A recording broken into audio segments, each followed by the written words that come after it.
Hello guys, welcome to my channel. So for today's video ay magluluto tayo ng singkamas with beef. So meron tayong singkamas dito guys. Binalatan ko na siya tapos in-slice ko ng pahaba na maliliit. Then meron din tayong sliced beef dito. At syempre meron tayong ingredients na onion, garlic, and ginger. At syempre, meron din tayong pang-marinate dito na light soy sauce, oyster sauce, white pepper powder, and sugar. So, yun guys, umpisa na natin i-marinate yung beef. Ito guys. So, lalagyan natin konti ng light soy sauce. Oyster sauce. Lahat po ng mga ingredients na aking gagamitin ay hindi po sponsored. So, guys. And white pepper powder. Then, lalagyan din natin ng konting sugar. So, yan guys. Mix-mix lang natin. Madali lang ito lutuin guys kasi yung singkamas i-crunchy na yan, pwedeng kaining fresh.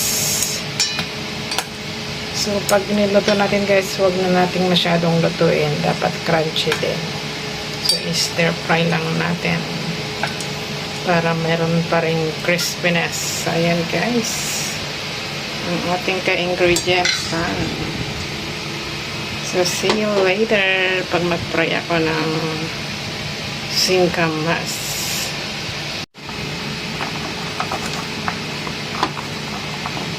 Yung singkamas na to guys ay nakakain siyang sariwa. Pero pwede rin palang lutuing pang ulam o kaya pang sabaw. Ayan.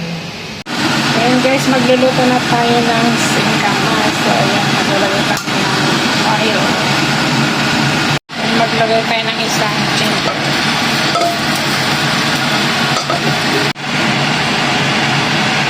Ngayon, gigisa natin yung ginger. Pantanggal lang sa. Then, maglagay tayo ng konting onion.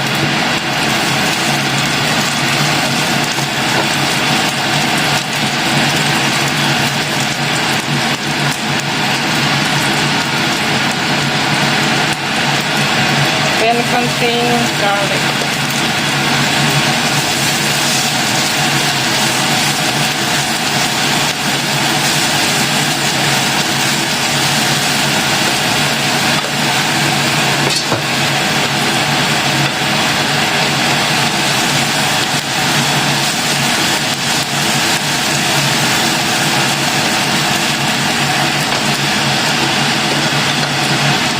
So, ilagay na natin yung beef.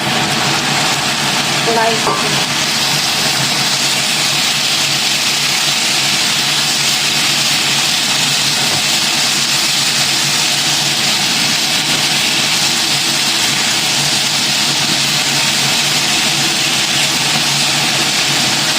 So, saglit lang natin iluluto ito tapos isa-set aside na natin.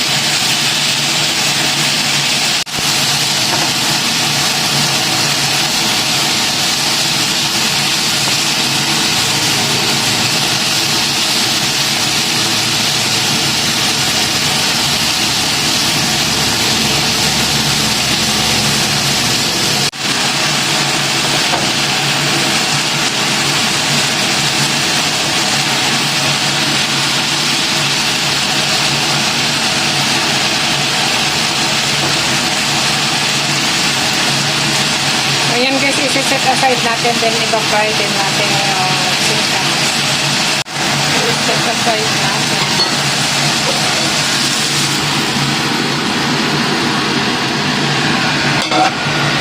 Then ilagay natin yung singkamas dito. Ayan guys. Para hindi ma-overcook yung beef. So, i-set aside natin. Lagyan natin konti ng tubig. Ayan, chicken. Ang lasa. Hindi po ito sponsored guys.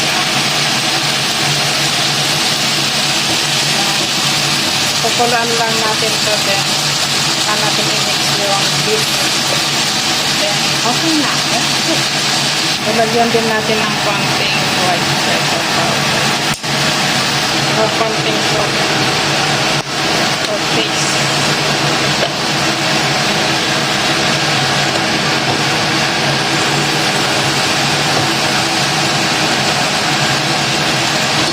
Cover muna natin saglit. Ayan, kumukulo na guys. Titikman natin kung tama ba ang lasa. Saka natin in-mix yung beef.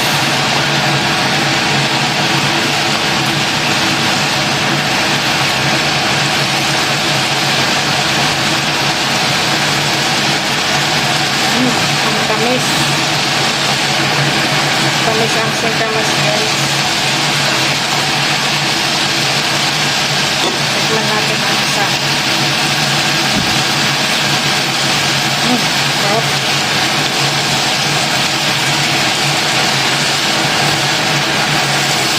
Sarap guys. Pwede nang ilagay yung beef.